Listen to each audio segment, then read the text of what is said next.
વિદ્યાર્થી મિત્રો, ઓનલાઈન શિક્ષણમાં વિદ્યાસાગર સ્કૂલમાં આપ સર્વનું હાર્દિક સ્વાગત છે. ગત લેક્ચરમાં આપણે વિદ્યાર્થીઓ સંસ્કૃતની શાસ્ત્રીય કૃતિઓનો અભ્યાસ કરતા હતા.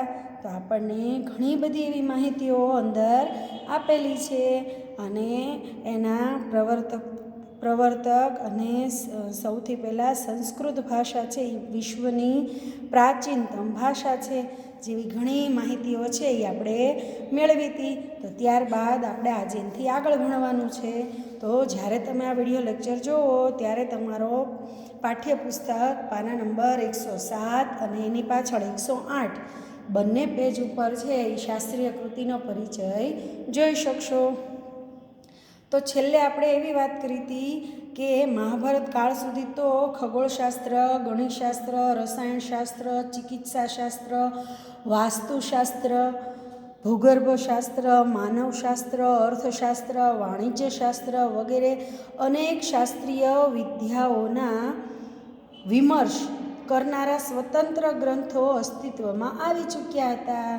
એટલે કે બધા જ વિદ્વાનો છે એ પોતપોતાના રીતે અલગ ગ્રંથની રચના કરી ચૂક્યા હતા. અને ત્યારબાદ છે ચરક, માધવ, સુશ્રુત અને કૌટિલ્ય. તો ચરક, સુશ્રુત અને આચાર્ય ભટ્ટ, ભાસ્કરાચાર્ય, વરામિહિર આ બધા આયુર્વેદના વિદ્વાનો, પ્રખરતાઓ જેમને પોતાના જ નામ ઉપરથી ગ્રંથો બનાવ્યા છે. તો એમનો પરિચય ધોરણ 12ની અંદર તમે કરવાના છો. તો ત્યાર પછી જોશું આશરે થોડું પુનરાવર્તન જોયું હતું. આજથી આશરે 3000 વર્ષ પૂર્વ શુલ્વસૂત્રની રચના થઈ. કલ્પશાસ્ત્રના ભાગ ગણાતા આ ગ્રંથોમાં અનેક ગણિત, બીજગણિત, રેખાગણિત મહત્વપૂર્ણ સિદ્ધાંતો જોવા મળે છે. એટલે એમ કહે છે કે આજથી 3000 વર્ષ પૂર્વ શુલ્વસૂત્રની રચના થઈ હતી. એની અંદર કલ્પશાસ્ત્રની વાત આવી અને આ ગ્રંથમાં એક ગણિત, બીજગણિત એટલે અંકગણિત, બીજગણિત, રેખાગણિત આવા ગણિતની અંદર અલગ અલગ વિભાગો છે જેવા સિદ્ધાંતોની રચના થઈ હતી. એટલે કે આ બધા સિદ્ધાંતો છે. તમે ધોરણ 10ની અંદર પણ અંકગણિત, બીજગણિત ભણી ચૂક્યા છો. આ સૂત્રના રચયિતા એટલે કે સૂત્ર કોણે બનાવ્યું તો કે બોધાયન, આપસ્તંભ, કાત્યાયન,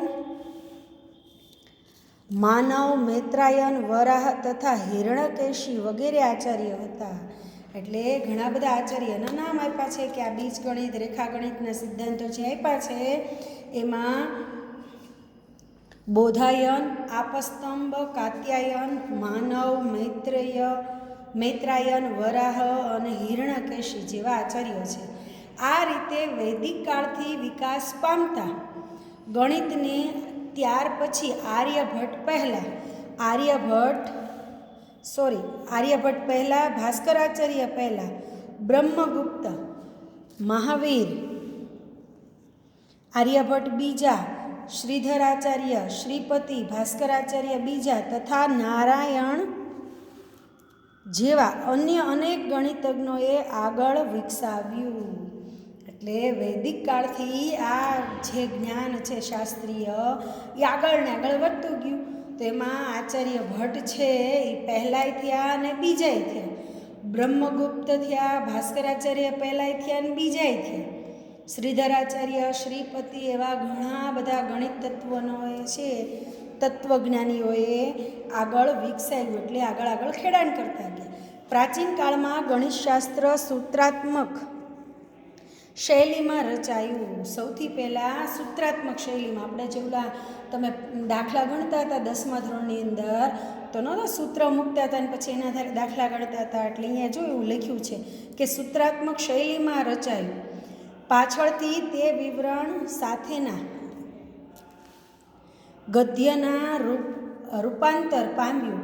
એટલે કે પહેલાં સૂત્રાત્મક શૈલીમાં અને ત્યાર પછી ગદ્ય એટલે પાઠના રૂપમાં, એટલે એક આખો ચેપ્ટર બન્યું, પ્રકરણ બન્યું, રૂપાંતર પામ્યું ગદ્યના રૂપમાં. આવા ગ્રંથોમાં આર્યભટ્ટ પ્રથમનું આર્યભટ્ટિયમ પુસ્તક મળી આવે છે. છેલ્લા લેક્ચરમાં આપણે આર્યભટ્ટિયમની વાત કરી હતી, પણ થોડુંક પુનરાવર્તન લીધું જેથી કરીને તમને ફરી યાદ આવે. તમારે આ કામનું છે કે આર્યભટ્ટિયમ પુસ્તક મળી આવે છે આચાર્ય આર્યભટ્ટ દ્વારા લખેલું. આની પૂર્વે બ્રાહ્મ, વશિષ્ઠ, પિતામહ વગેરે 5 સિદ્ધાંતો પ્રચલિત હતા, પરંતુ પરંપરા તેમને અપૌરુષેય માનવામાં આવે છે. એટલે કે બ્રાહ્મ, વશિષ્ઠ, પિતામહ એમને પણ 5 સિદ્ધાંતો એના પ્રચલિત હતા, પણ એ બધા અપૌરુષેય માનવામાં આવે છે, એટલે કોઈ વ્યક્તિએ નથી રચ્યા એવી વાત છે. પરિણામે અત્યારે ઉપલબ્ધ પૌરુષેય ગણિત ગ્રંથોમાં આર્યભટ્ટીય નામનો ગ્રંથ સૌથી વધારે પ્રાચીન છે. આના કરતાં પ્રાચીન કોઈ બીજો ગ્રંથ ઉપલબ્ધ નથી. એટલે અત્યારે જે ગ્રંથ ગણિતમાં પ્રસિદ્ધ છે એ છે આર્યભટ્ટીય, અને સૌથી વધારે પ્રાચીન છે. એના જેવો કોઈ બીજો ગ્રંથ મળ્યો નથી. એટલે તમારે એ યાદ રાખવાનું કે આચાર્ય આર્યભટ્ટ દ્વારા આર્યભટ્ટીય નામનું ગણિતનો ગ્રંથ છે એ મળી આવે છે. આ ગ્રંથમાં એટલે કે આર્યભટ્ટીયમમાં 4 પ્રકરણ છે. કુલ મળીને 120 જેટલા પદ્ય શ્લોકો છે. 4 પ્રકરણ છે, 120 પદ્યો છે એટલે શ્લોકો છે. પ્રથમ 10 શ્લોકો ગીતિ છંદમાં છે, માટે તે પ્રથમ વિભાગને 10 ગીતિક કહે છે. એટલે પહેલાં જે 10 શ્લોકો છે એ ગીતિ છંદમાં છે એટલે એને 10 ગીતિક નામ આપ્યું. જ્યારે બીજા ભાગમાં 108 શ્લોકો આર્યા છંદમાં છે, એટલે બીજા ભાગની અંદર 108 શ્લોક છે અને આર્યા છંદમાં છે, માટે તેને આર્યા શતક કહે છે. એક શ્લોકમાં મંગલાચરણ તથા બીજા શ્લોકમાં સંખ્યાની પરિભાષા આપવામાં આવી છે. આમ આ 120 શ્લોકનો ગ્રંથ છે. એટલે કે બેના 2 ભાગ પાડ્યા. પ્રથમ ભાગનું નામ છે 10 ગીતિક, બીજા ભાગનું નામ છે આર્યાષ્ટશત એવું નામ છે બીજા ભાગનું, અને એમાં 108 છે. પછી એવી વાત કીધી છે કે એક શ્લોક મંગલાચરણનો છે અને બીજા બધા શ્લોકો છે એ સંખ્યાની પરિભાષા આપવામાં આવી છે, એટલે કે સંખ્યા દર્શાવે છે. આમ 120 શ્લોકનો ગ્રંથ છે.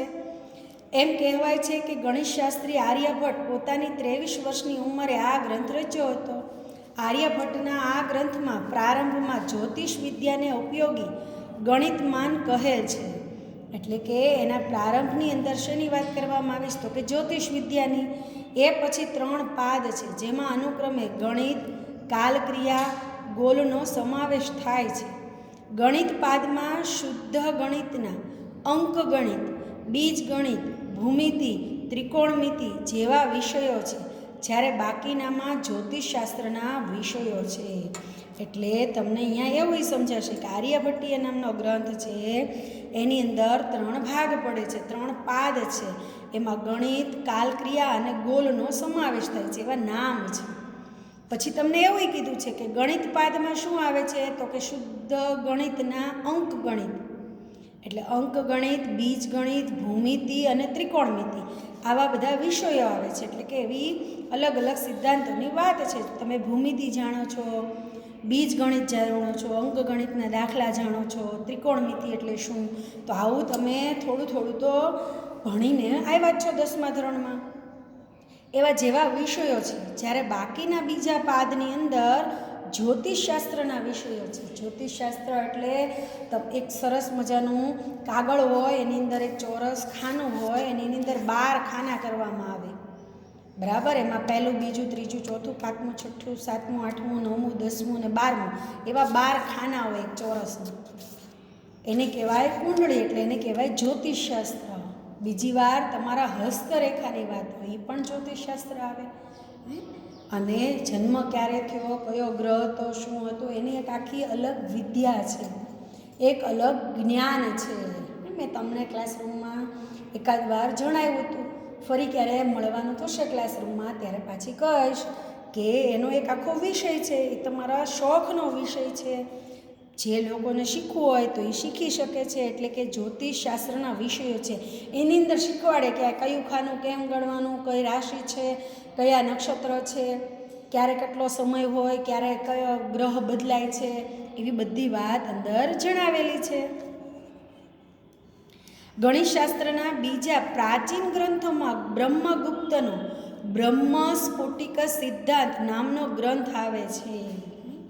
જો ગણિતશાસ્ત્ર બીજા પ્રાચીન ગ્રંથમાં એટલે એના બીજા જૂના ગ્રંથની અંદર બ્રહ્મગુપ્ત નામના આચાર્ય દ્વારા બ્રહ્મ સ્ફુટિક સિદ્ધાંત નામનો ગ્રંથ આવે છે.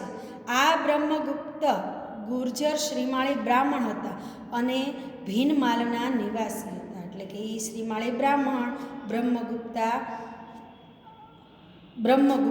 અને ભીનમાલ એવું પ્રદેશનું નામ છે, ત્યાંના નિવાસી હતા. અને દરેક વિદ્વાનો છે એ પોતાના નામથી જ ગ્રંથ રચે છે. એટલે બ્રહ્મ સ્ફુટ સિદ્ધાંત. એ પછી ભાસ્કરાચાર્ય દ્વિતીય એટલે ભાસ્કરાચાર્ય બીજા આવે છે. સિદ્ધાંત શિરોમણી નામનો ગ્રંથ આવે છે. એટલે કે ભાસ્કરાચાર્ય દ્વારા સિદ્ધાંત શિરોમણીની રચના થઈ. આ અતિ પ્રસિદ્ધ ગ્રંથના 4 ભાગ છે. એટલે સિદ્ધાંત શિરોમણીના 4 ભાગ છે.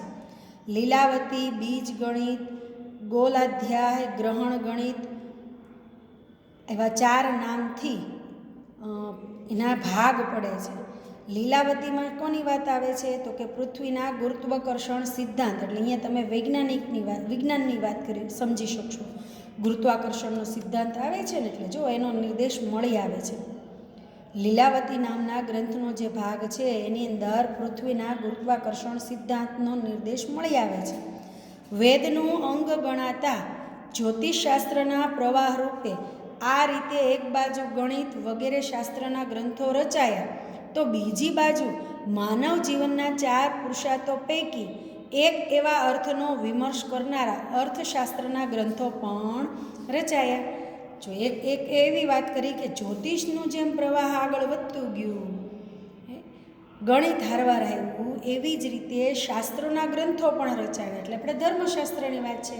તો બીજી બાજુ માનવ જીવનના પુરુષાર્થ એટલે કાર્ય, કામ, 4 પુરુષાર્થોનો પણ વિમર્શ કરનારા અર્થશાસ્ત્રના ગ્રંથો પણ રચાયા. અર્થશાસ્ત્રની અંદર માણસનું કાર્ય, માણસના પુરુષાર્થોની વાત કરવામાં આવે છે. જો કે આજે જે અર્થમાં અર્થશાસ્ત્ર શબ્દનો પ્રયોગ થાય છે તે અર્થ આ અર્થશાસ્ત્રનો નથી. સંસ્કૃતનું અર્થશાસ્ત્ર તો કૃષિ, પશુપાલન, વાણિજ્ય એટલે જ કે આજે જે અર્થમાં અર્થશાસ્ત્ર પ્રસિદ્ધ છે તે વાર્તા વગેરે વિષયોને આવરી લેનારું શાસ્ત્ર છે. જો અહીંયા તમને અર્થઘટન સમજાયું કે સંસ્કૃતનું જે અર્થશાસ્ત્ર છે એ શબ્દ અત્યારે એ અર્થશાસ્ત્ર નથી ભણાતું. સંસ્કૃતનું અર્થશાસ્ત્રની અંદર કૃષિ એટલે ખેતીની વાત આવે છે, પશુપાલનની વાત આવે છે, વાણિજ્ય એટલે વેપારની વાત આવે છે. ખબર પડે કે કોને કયું કામ કરવાનું, કેવો વેપાર કરવાનો, પશુપાલનનું કામ કોણે કરવાનું, એને કેવા કેવા નિયમો રાખવાના, કેવું ધ્યાન રાખવાનું, આ બધી જ બાબત અર્થશાસ્ત્ર. અને એના રચયિતા કૌટિલ્ય છે એટલે કે ચાણક્ય છે. એની રાજકારણની નીતિ કૌટિલ્ય અર્થશાસ્ત્રની નીતિ પ્રસિદ્ધ છે. તમે આવું નામ તો સાંભળ્યું જ હશે કદાચ. પણ આજે તો અર્થશાસ્ત્રને આવરી લેનારું શાસ્ત્ર છે, આજે જુદો અર્થ થાય છે. વાર્તા વગેરે વિષયોને આવરી લેનારું શાસ્ત્ર છે. વળી આ જ શાસ્ત્રમાં રાજનીતિનો વિષય પણ સમાવેશ થાય છે. એટલે કે અર્થશાસ્ત્રની અંદર રાજનીતિ છે એની વાત પણ આવે છે. તો એ જે કૌટિલ્ય છે એમની રાજનીતિ તમે ભણો અથવા સમજો તો વ્યક્તિ ક્યારેય પાછો પડી શકે એમ નથી. એટલે કે શીખી શકે એમ. પારંગત બનવું હોય રાજનીતિમાં તો કૌટિલ્ય નામનું અર્થશાસ્ત્ર છે એ શીખવું પડે. સંસ્કૃતના અર્થશાસ્ત્રનો પ્રસિદ્ધ અને સીમારૂપ ગ્રંથ તે આચાર્ય કૌટિલ્યનો કૌટિલ્ય અર્થશાસ્ત્ર છે. જો સંસ્કૃતનો પ્રસિદ્ધ અને સીમારૂપ કે જેમાંથી ઘણું બધું શીખવા મળે છે. જો કૌટિલ્યનો કૌટિલ્ય અર્થશાસ્ત્ર છે. આ આચાર્ય કૌટિલ્યના જ ચાણક્ય, વિષ્ણુગુપ્ત વગેરે નામો પ્રસિદ્ધ છે. કોઈ એને ચાણક્ય કહે છે તો કોઈ એને વિષ્ણુગુપ્ત કહે છે. એના દ્વારા લખેલું કૌટિલ્ય નામનું અર્થશાસ્ત્ર વગેરે નામોથી પ્રસિદ્ધ છે. સંસ્કૃતના ઉપલબ્ધ અર્થશાસ્ત્રમાં આ સર્વોપરી સર્વ પ્રસિદ્ધ ગ્રંથ છે. મારે અર્થશાસ્ત્ર ભણવું હોય તો કૌટિલ્યનો અર્થશાસ્ત્ર ભણવું પડે. એ જ સર્વોપરી છે અને સર્વ પ્રસિદ્ધ છે, એટલે દરેક વ્યક્તિને એનો પરિચય હોય જ છે. આ પ્રસિદ્ધ ગ્રંથમાં 15 અધિકરણ છે. આ બધા જ અધિકરણો 3 ભાગમાં વહેંચાયેલા છે. એટલે કે આ કૌટિલ્યની અંદર 15 અધિકરણો છે, એટલે કે 15 ભાગ પડે છે અને એ અધિકરણોમાં 3 ભાગમાં વહેંચાયેલું છે. પ્રથમ ભાગમાં 2 અધિકરણો છે, વિનાયકાધિકારિક અને અધ્યક્ષ પ્રચાર, એવા 2 નામ છે. જો વિનાયક અધિકારી અને અધ્યક્ષ પ્રચાર. આ વિભાગમાં મુખ્યત્વે રાજ્યના કરતા હર્તા અધિકારીઓની વિચારણા છે. એટલે કે આવા 2 વિભાગ પડે છે કે જે અધિકરણો છે એની અંદર રાજ્યમાં કરતા હર્તા અધિકારીઓની વિચારણા છે. એટલે કે ત્યાં તમને એવી વિચારણા એટલે વાત મૂકી છે કે રાજ્યના કરતા હર્તા હોય એને કેવું વિચારવું જોઈએ, કેવું પગલું લેવું જોઈએ, કેવું કામ કરવું જોઈએ. રાજા હોય એ સતત હંમેશા પ્રજા માટે તત્પર રહેતો હોવો જોઈએ. દંડ માટે તે અને મદદરૂપ માટે તે. એટલે કે દંડ એટલે કે જ્યાં ખોટું થતું હોય તો ત્યાં એને અચૂકપણે એનું સમાધાન લાવવું પડે. આપણે 11મા પાઠની અંદર પૃથુચરિત્રની અંદર આવું જોયું હતું. પછી એક 14મો પાઠ છે શસ્ત્રો વિદ્યા, તો ત્યાં પણ તમને કૌટિલ્યના અર્થશાસ્ત્રની વાત આવે છે. જુઓ, એટલે શાસ્ત્રીય કૃતિ જ્યારે તમે ભણો ત્યારે તમે 14મા પાઠની પ્રસ્તાવના વાંચો તો એમાંથી ઘણું બધું તમે આ કૃતિ લખવા બેસો, પરિચય લખવા બેસો ત્યારે તમને ઉપયોગી થશે. એટલે સાથે સાથે તમે જોજો. આ પ્રસિદ્ધ ગ્રંથમાં તો આપણે જોયું 15 અધિકરણ છે. બીજા ભાગમાં અને ત્રીજા અધિકરણથી 7મા અધિકરણ સુધીના 5 અધિકરણો આવેલા છે. આ બધામાં રાજ્યના સંચાલન માટે ઉપયોગી બાબતોની વિચારણા છે. એટલે બીજો ભાગ અને ત્રીજો ભાગ અને 7મો ભાગ, બીજો, ત્રીજો અને 7મો અને 5, આવા 5 અધિકરણો આવેલા છે. અને એની અંદર રાજ્યનું સંચાલન કઈ રીતે કરવું, કઈ રીતે ઉપયોગી બને એવી બાબતો છે એની વિચારણા લખેલી છે. એટલે કે એના વિચારો આપેલા છે. ત્રીજા ભાગમાં બાકીના 8 અધિકરણો આવેલા છે. એટલે કે ત્રીજો જે ભાગ પડે છે એમાં 8 અધિકરણો છે. આમ રાજ્ય કક્ષા તથા શત્રુ વિજય માટેની યુક્તિ પ્રયુક્તિઓનો વિચાર કરવામાં આવ્યો છે. ત્રીજા વિભાગની અંદર રાજ્ય કક્ષાએ એટલે કે આપણા રાજ્ય ઉપર શત્રુ આવ્યા હોય કે આપણે એના ઉપર વિજય મેળવીએ એ માટેની કેવી યુક્તિઓ કરવાની, પ્રયુક્તિ કરવાની એની વાત મૂકવામાં આવી છે. આચાર્ય કૌટિલ્યના આ અર્થશાસ્ત્ર પૂર્વે મનુ, બૃહસ્પતિ, શુક્ર, વિશાલક્ષ, પરાશર, નારદ, ભીષ્મ, ઉદ્ધવ અને ઇન્દ્ર વગેરે આચાર્યના અર્થશાસ્ત્રીય વિષયક ગ્રંથો રચાયા હતા. સૌથી પહેલાં છે એ કૌટિલ્ય એટલે કે ચાણક્ય અથવા તો બ્રહ્મગુપ્ત જે નામ આપો એનું અર્થશાસ્ત્ર રચાયું છે. અને આ અર્થશાસ્ત્ર પૂર્વે એની પહેલાં કોણ હતું? આચાર્ય કૌટિલ્ય પહેલાં તો કે મનુ, બૃહસ્પતિ, શુક્ર, વિશાલક્ષ, પરાશર, નારદ, ભીષ્મ, ઉદ્ધવ, ઇન્દ્ર વગેરે આચાર્ય અર્થશાસ્ત્ર વિષયક ગ્રંથો રચાયા હતા. એટલે કે આ બીજા બધા જે નામાવલી છે એ લોકોએ કૌટિલ્ય પહેલાં અર્થશાસ્ત્ર લખ્યું હતું. એમાં પરાશરનું અર્થશાસ્ત્ર છે એની માહિતી પણ જ્યોતિષશાસ્ત્રની અંદર આવે છે, બૃહસ્પતિની પણ આવે છે, અને ભીષ્મ છે એ પણ અર્થશાસ્ત્રના પ્રવર્તક હતા. ઇન્દ્ર, આવા ઘણા અમુક નામો જે આપણે પ્રચલિત હોય ને, શુક્રાચાર્ય છે તો એ દાનવોના છે, બૃહસ્પતિ છે તો એ દેવોના છે. તો આમ તમે પૌરાણિક ટીવી સિરિયલ રૂપે જુઓ ત્યારે પણ તમને એની માહિતી મળે. અને બૃહસ્પતિ, શુક્રાચાર્ય, પછી ઇન્દ્ર, ભીષ્મ, પરાશર એવા અનેક વિદ્વાનો છે એમને અર્થશાસ્ત્ર વિષયક ગ્રંથો રચ્યા હતા. અને ત્યારબાદ આવે છે કૌટિલ્ય એટલે કે ચાણક્ય. આજની તારીખમાં આપણે ચાણક્યની નીતિ જો અપનાવીએ તો પણ સારું અર્થતંત્ર છે એ ચલાવી શકીએ છીએ. તો આમ વિદ્યાર્થી મિત્રો, પાના નંબર 106થી સંસ્કૃત શાસ્ત્રીય કૃતિનો પરિચય શરૂ થયો તો 106, 107 અને 108 પૂરું થયું હતું. તો આમ આ બધા 3 પેજમાં જે માહિતી આપી છે એ સરસ રીતે ફરીથી વાંચજો અને જોઈને આખી કૃતિનો પરિચય લખજો. પરીક્ષામાં પૂછાય તો તમને લખતા આવડે. બીજા લેક્ચરમાં મળીશું. જય સ્વામિનારાયણ.